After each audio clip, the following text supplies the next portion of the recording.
अज़रा जो कि शुरू दिन से ही फुप्पो के इरादों से वाकिफ़ थी, आज उसने अपनी खामोशी तोड़ने का फ़ैसला कर ही लिया। फुप्पो को किचन में चुपके-चुपके अब जो उसने खाते-पीते देखा है तो रात गए उनके पास आके कहती है, "फुप्पो तुम्हें क्या लगता है कि मुझे मालूम नहीं है कि तुम्हारी नीयत क्या है, तुम्हारी बेटी क्या चाहती है?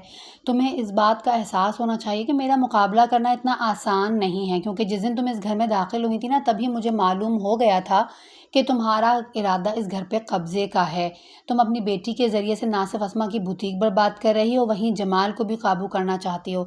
इस घर में से मैं चंद रोज़ गई हूँ और तुमने पूरे घर को अपनी उंगलियों पे नचाना शुरू कर दिया।" ये बात सुनने के बाद फुप्पो भी भला कहाँ खामोश रहती हैं, आगे से ढिठाई के साथ कह देती हैं कि तुम्हें क्या लगता है मेरा मुकाबला कर पाओगी? सोचो, जब मैंने तुमसे इस घर का कब्ज़ा छीन लिया, तुम्हारी हुक्मरानी छीन ली, तो तुम भला आगे और क्या करोगी? तो बेहतर यही है कि खामोश रहो और मुझे मेरा काम करने दो।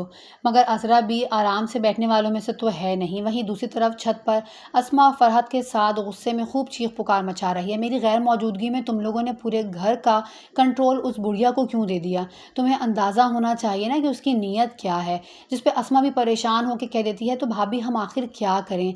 हर चीज़ में वो खुद ही छलांग लगा देती हैं, हर काम अपनी मर्ज़ी से करती हैं, हमारा कोई मशवरा लेती नहीं हैं। तो फिर हम क्या कर सकते हैं? जमाल भाई की सरपरस्ती है उनको। तो ये सुनने के बाद ज़ाहिर है अज़रा को गुस्सा तो बहुत आता है, मगर फ़िलहाल जमाल के आगे वो खामोश हो जाती है।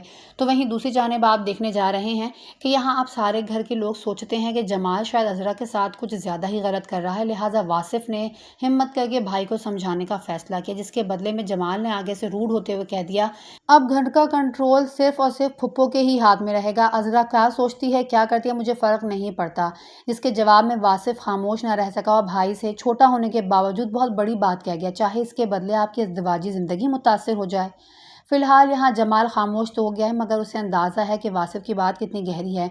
मगर जो कुछ भी माज़ी में हुआ था, शायद वो उसका मदावा फुप्पो को घर का रूल देकर करना चाह रहा है। उसे ऐसा लग रहा है कि फुप्पो उसके साथ नेक नीयत हैं। बहरहाल अभी तो फुप्पो अपनी बेटी के साथ बैठे प्लान्स बना रही हैं कि तुम देखती जाओ, इस घर का कब्ज़ा भी मेरे हाथ में आ जाएगा और जो कुछ भी यहाँ है ना, पैसा हो या जमाल, वो तुम्हारी मुट्ठी में होगा। बेफ़िक्र रहो और देखती जाओ।